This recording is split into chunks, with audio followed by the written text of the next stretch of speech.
자, 안녕하세요. 반갑습니다. 주정그 이정렬입니다. 자, 6월 17일을 진행하고 있습니다. 하나솔루션 있고요.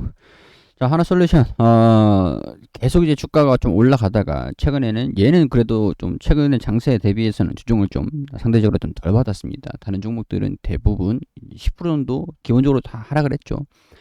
하나솔루션은 그만한 뭐 기대의 모멘텀들이 좀 있는 상황들이긴 한데, 일단은 수급을 하나 보면은 얘는 지금 수급이 기가 찹니다. 외국인이랑 기관이랑 연속적으로 이런 종목도 찾기 굉장히 좀 어렵거든요. 연속적으로 순매수 흐름들을 좀 보여주고 있어요. 조정을 받고 있었음에도 불구하고 외국인들은 계속 매수하는 모습들을 보여주고 있어요. 시황이 이 업황이 확 바뀐 게 러시아나 우크라이나랑 전쟁을 하게 되면서 태양광 산업에 대한 모멘텀이 변경이 됐었던 유럽이라든가 미국이라든가 일본이라든가 태양광에 대한 모멘텀이 정책적인 부분들이 확 바뀌었었죠. 대체 에너지에 대한 부분들이 강하게 정책적으로 좀 나와주고 있는 상황들이기 때문에 아무래도 이런 부분에서도 기대감들이 반영이 되고 있다. 이렇게 정리를 해드릴 수 있을 것 같은데, 자, 이거 한번 볼게요. 미국의 태양광 시장을 정조준하고 있다. 발전소 짓고 모듈 공장도 건설을 한다. 자, 하나큐셀이 미국 태양광 시장을 겨냥해 광폭 행보를 펼치고 있다. 미국의 대규모 태양광 발전소를 짓는가 하면 태양광 패널 공장 설립에도 나서고 있는 상황이다. 태양광 발전소 설립과 함께 공장도 건설할 계획인데, 최근 조지아주 톨턴에 위치한 기존 공장 옆에 1.4기가와트 규모의 태양광 모듈 공장을 건설할 방침이다. 해당 공장에서 국내 생산한 태양광 셀을 활용해 고효율 모듈을 생산하는 시설이 들어갈 것으로 전해졌다. 태양광 모듈 생산 시장의 3분의 1을 차지하겠다는 목표로 사업을 추진하고 있는 상황들이다. 자, 태양광 산업의 실적 개선, 주가 상승 모멘텀들은 여전하다. 이렇게 NH투자증권에서 리포트가 나와준 것들이 있는데, 볼게요. 비싸진 전통 에너지를 대체할 에너지원으로 태양광의 성장세가 가속화되고 있다. 이를 뒷받침하기 위한 정책 강화도 지속될 전망이다. 우크라이나랑 러시아랑 전쟁한 이후에 에너지 가격이 강세를 보이면서 미국과 유럽의 중심으로 에너지 전환의 속도가 붙었다. 특히 미국, 유럽, 태양광 전방 시장이 확대되는 상황이다. 일본이랑 유럽 같은 경우에는 지붕형 태양광 설치 의무화 법적인 부분들이 좀 통과가 됐습니다. 미국과 유럽판 모듈 판매 비중이 약 60% 수준이에요. 하나솔루션이. 그렇기 때문에 하나솔루션의 실적이, 태양광 실적이 회복, 적자가 좀 나오고 있었던 부분들이 있는데 판가에 인상을 시키면서 적자가 살짝 축소가 됐던 것들이 좀 있었죠. 그런 것들에서 미국과 유럽판 모듈 판매 비중이 60% 수준들이니까 앞으로는 계속 성장세를 보여줄 수 있을 가능성들이 좀 높은 상황들이다. 미국 내 가정용 모듈 시장에서 점유율 1위 기업으로 고효율 모듈 시장이 확대된다는 점은 더욱더 긍정적이다. 자,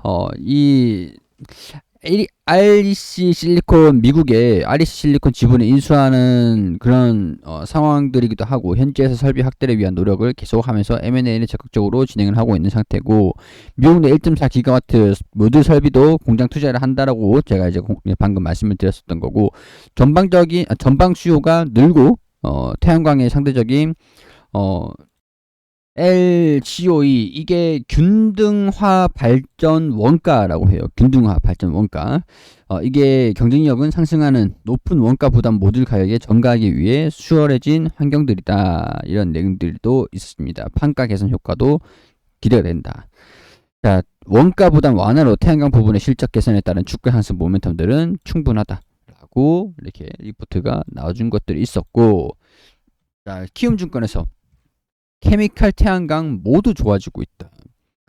신재생 에너지 부분에서 폴리실리콘 가격의 견고한 흐름을 지속에도 불구하고 실적 개선세를 기록을 하고 있다. 국제 유가 가스 가격 급등으로 인한 다운스트림 업체들의 수익성 개선으로 판가 인상이 이루어지고 있고, 높은 가격 프리미엄을 받고 있는 미국향 수출이 증가되고 있기 때문에, 자, 이전 같은 경우에는 폴리실리콘 가격이 상승을 하고 있었던 상황에서 큐셀 부분에서는 영업이익 마진이 계속 줄어들 수밖에 없는 그런 환경이었어요. 근데 이제 이 판가에 인상을 시키면서 폴리실리콘 상승분을 모듈 가격에 인상을 시키고 정가를 시키고 판매를 할 수 있는 상황들이니까 큐셀 부분에 적자가 축소가 되고, 적어도 축소가 될 것이고, 이제 이 케미칼 부분 사업 부분에서 실적이 견고하게 잘 난다라고 하면은 드라마틱한 이제 실적 흐름들을, 개선 흐름들을 보여줄 수가 있겠죠. 이런 내용들이 나온 것들입니다. 그리고 환율 고려를 한다면 모듈 웨이퍼 스프레드가 와트당 1센트가 개선될 경우 약 300억 원의 영업이익이 증가된다. 이런 것들도 환율에 대한 부분들도 한 미국과 유럽의 판매가 60%가 되고 있다라고 하니까 달러가 강세 흐름들을 보여주고 있는 것들도 긍정적인 내용들이 될 수가 있겠죠. 주력 폴리머 제품 중 하나가 태양광 향 수요 증가 역내 플랜트 오버홀 진행으로 견조한 업황이 유지되고 있는 상황들이다. 이런 얘기들 쭉 나와주면서 가성소다 케미칼 쪽이죠. 미국 모듈 가격 상승을 고려를 해가지고 목표 주가를 54,800원으로 상향 조절을 한다. 상향 조절한다 라고 하면은 54,000원대 여기에 여기. 전고점까지 올라가겠다라고 기본적으로 좀 보고 있는 상황들인가 봐요.